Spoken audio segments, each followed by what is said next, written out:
Everybody, oh, what's happening? So, did you dig the my Black Sabbath collection part 1 and 2? Question mark. I hope you did. Pretty cool. I got some really cool feedback from everybody. It's awesome. I don't know if you noticed, but I threw a post up. I want to know if you want to see the Dio collection next or the Ozzy collection next. Kind of, continue with the Sabbath theme. I don't know. Let me know. It's on the post. Leave a message. I got one guy who wants my UFO collection. Another guy wants Kiss. The wise guys. Yeah, you know who you are. It's all good, man. I mean, eventually I'm going to show them all anyway. I just want to know which one you want to see first. That's it. So, today, freaking Thursday. The week's almost over, thank God. And it's still gloomy as hell out here on the East Coast. So, I want to make a quick video, and I'm not too sure what to call this yet. I don't know if I want to call it the Liner Notes series or What's in Common. I don't know. But I got some albums here, and I'm going to show you guys, because I'm a big liner note dude. I like to read all that crap, and my head is filled with useless freaking information, except for when it comes to music, music freaking nerd. Ooh.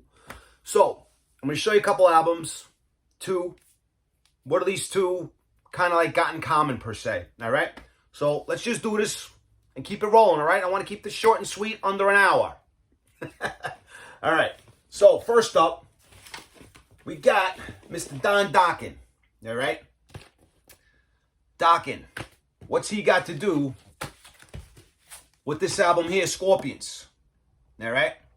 So now, as you know, Dokken spent a lot of time in Germany before this came out, and he had other band members, and he was over there recording, doing stuff, trying to make a name, because out here in LA, nothing was happening. So he was over there in Germany, all right? So, the connection with Dokken and the Scorpions, if you read the liner notes in here, there's a little thank you to Don. So, Klaus was having problems with his vocal cords at the time. And, they brought Don in, because I guess Don was hanging around the studio, whatever the case may be. They brought him in to do like some guide vocals, for all these songs. So, I guess he did the guide vocals, and he also did some background vocals, which I guess are still on the album. If you look here on the back of the album, they mention his name. I gotta get close. I don't know if you can be able to see it, but there's a Don Dokken right there, because I think his background vocals are still on Scorpions Blackout. Pretty cool, right? Little Don. I think if you listen closer, you can kind of hear him, So that's kind of cool, right? If you didn't know that, now you do. Now you might learn something today. All right, coming up next, we got the Rolling Stones. It's Only Rock and Roll. And basically I'm talking about that song as well. Not the whole album, just the one song, It's Only Rock and Roll. And, no, not The Who, just Mr. Kenny Jones here. So, supposedly, he did. Kenny plays drums on It's Only Rock and Roll. Over here. Now, it mentions his name, and supposedly Ronnie Wood actually wrote that song. On the liner notes, it says, Inspiration Ronnie Wood. And it just says, what the hell was it? I just saw it. Kenny Jones, where's your name? Oh, where'd your name go? Oh, additional musicians on It's Only Rock and Roll. And it says Kenny Jones and Willie Weeks. Inspiration Ronnie Wood. It's right here in black and white. All right, I'll show you. Settle down. In case you don't believe me. Let me point it out. Again, I don't know if you're going to see this. But yeah, right over yonder. Additional musicians, Kenny Jones, Willie Weeks, inspired by Ronnie Wood. Because I think Ronnie Wood actually wrote the song. Now, I don't know if it's true or not, but I also read or something in God knows how many magazines or books I freaking got, that David Bowie plays acoustic guitar on that song. Now, there's no mention of Bowie whatsoever on those liner notes at all. So I don't know whether that's true or not. It's just something I heard. But Kenny Jones plays drums on only the song, not the whole album. It's Only Rock and Roll. And now I can't get this in here. Come on, stop messing with me. But yeah, Japanese pressing. Like I said, I'm going to do a whole video thing on the OBI stuff. Another time. It's Thursday. Ooh, been working all week. Take it easy. All right, another cool one, which I don't know if a lot of you guys know. I got papers dropping over here. Mr. Phil Lynott. That's right. The guy from Thin Lizzy, the bass player, singer from Thin Lizzy. What's this got in common with our boy here, Johnny Thunders? Yeah, anybody familiar with Johnny Thunders, So Alone? I love this album. Johnny's cool, man. I love his soul stuff. He's the original guitar player that was in, oh my God, the New York Dolls. Whew.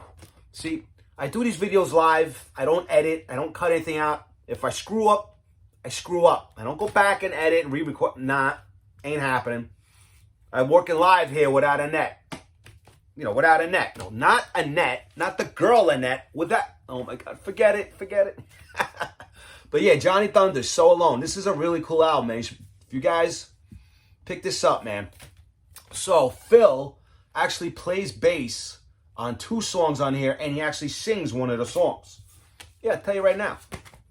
This is a reissue, by the way. I mean, I have this on original CD, but yeah, it's a cool album, man. So Alone. Remastered, 180 gram. Cool shit. So, Phil, on this album, he sings on, where the hell is it? The song Leave Me Alone, where he just plays bass. Then on the song Daddy Rolling Stone, he plays bass and sings. And he also got Steve Jones in here, too, playing guitar on just about every one of these songs. Then there's another song on here called London Boys, where Phil plays bass. So yeah, man, Phil got around, man, you know. He was definitely into newer music and everything, but it's so cool that, you know, he hooked up with Johnny Thunders. I think that's pretty awesome. Yeah, these are the liner notes and pictures that it comes with. It's really hard to see this, but the words back here, you know, it tells you who played on what song, which is cool. So yeah, man, Phil, Johnny Thunders, very cool. All right, another one. Van Halen and Sammy Hagar. Now, preferably this album. Now, I'm not saying this is Sammy joined Van Halen. That's the connection. No. Settle down over there. The connection with this one album is that Eddie plays all the bass on it.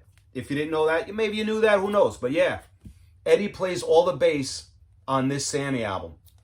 I don't know. We're going to call it the Give to Live album. All right? You know, Sammy, he still owed his record company another album before he joined Van Halen. So he went and did this, you know, basically solo album. But yeah, Eddie plays bass all over this. You know, so check it out. I kind of dig it. It's a cool album. Where Eagles Fly is on here. It's a badass song. He's got some good stuff on here, man. Back Into You is cool.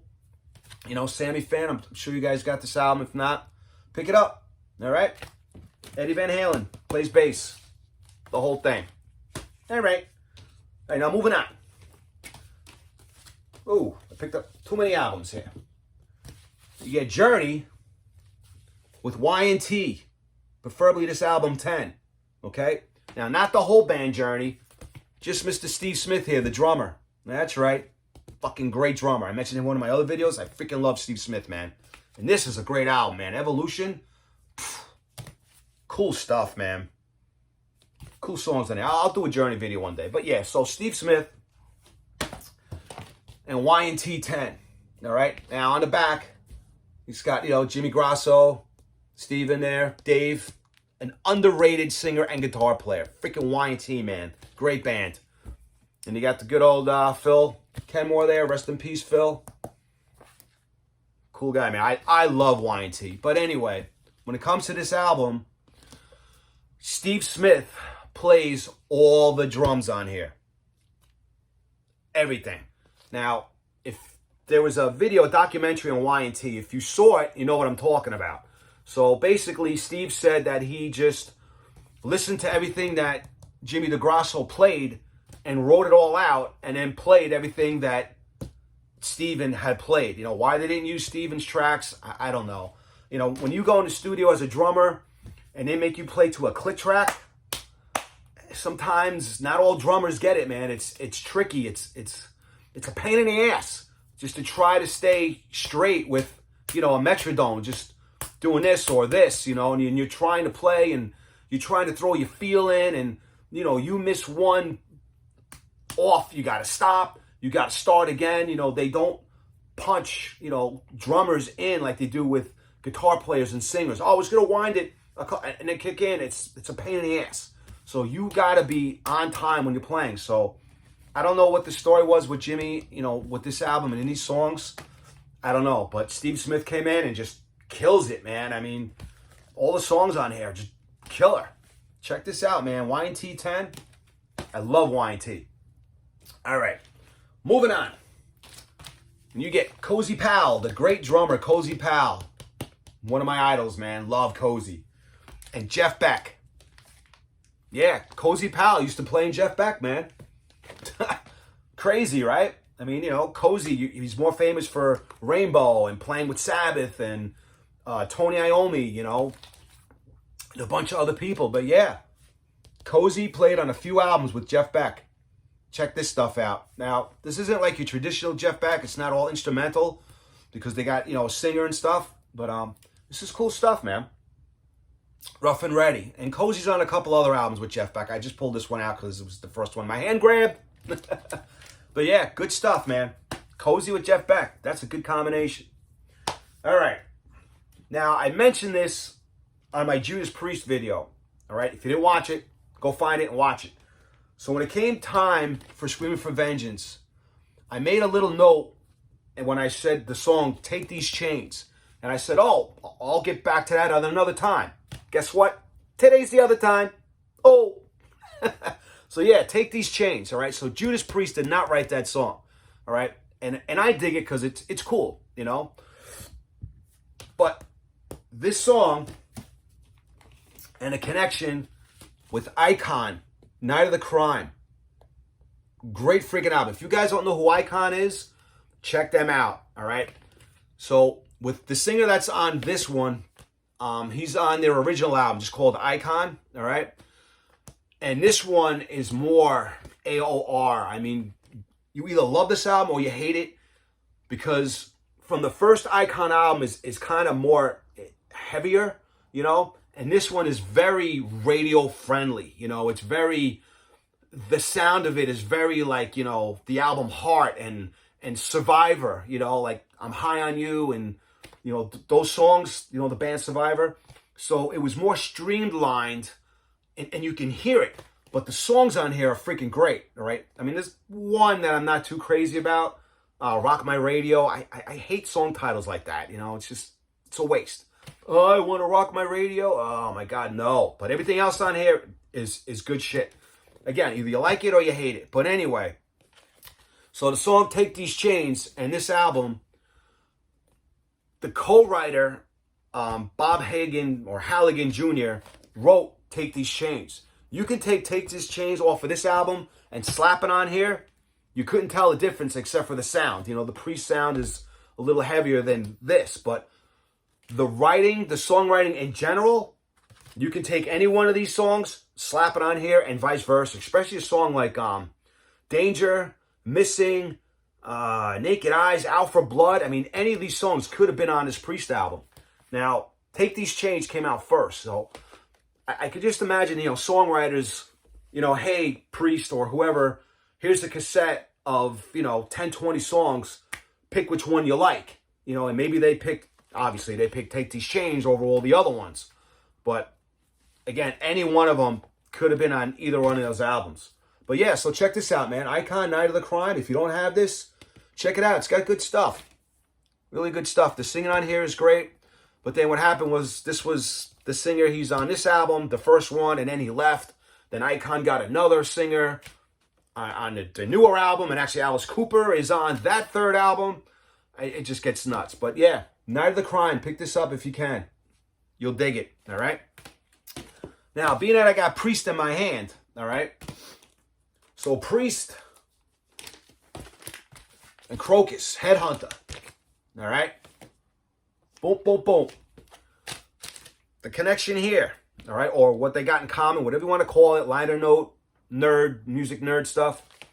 So not the band, but Rob Halford himself. Well, first of all, let's start with they both have the same producer, Tom Allom, who did this, and Tom did this Crocus album, right? Headhunter. Now, before Headhunter, Crocus was sounding more like AC/DC than anything else. all right? You know, Long Stick Goes Boom, you know, Hardware. I mean, those albums were very AC/DC-ish, you know, and Mark, the singer here in Crocus, was very Bond. The guitars, the drums were just straight ahead, you know, like Phil. Very AC/DC, you know. But now they get Judas Priest producer in here. Now they're starting to sound like Priest, you know, with the sound. And, yeah, even the songwriting a bit, you can hear the difference between what AC/DC sounds like and what Priest sounds like. And this is definitely more of them sounding like Judas Priest. I mean, this is a great album, man. Headhunter, great song. Double Bass. They had a different drummer on here than their other albums. Eat the Rich is a cool song. The big hit, Screaming for Vengeance. I'm Screaming for Vengeance. Screaming in the Night. A lot of screaming going on here in freaking metal. Screaming in the Night, which was the big video hit on MTV. If you saw it back in the day, these guys are dressed up as fucking cavemen with stupid-ass videos, but it was the 80s, you know what I mean? Ooh. Ready to Burn. Nightwolf is a great song. Stayed Awake All Night, cool cover song. White Din, little instrumental, and then Russian Winter. Everything on here. I love all these songs. But back to Ready to Burn. Rob Halford does backing vocals on Ready to Burn. And if you listen, you can hear it. It's like, oh, you ready? Ready to burn. And you can hear Halford, ready to burn. You know, when he gets into that growly voice. Yeah, man. So, I mean, these bands were hanging out where they were touring. You know, like the KK and Tipton used to play tennis with these guys, you know. Kind of like Maiden goes out and plays golf. You know, Dave Murray, Nico, they're out there golfing. Adrian's fishing. Guys are playing tennis, man. Ooh, you know. So, yeah. So, Rob Halford on here singing backups on the song Ready to Burn. And the producer, Tom Allen. So, Alum, not Allen. So, yeah, little connection there, right? Shit sliding away. Sir Elton John. Yeah, the piano player, right?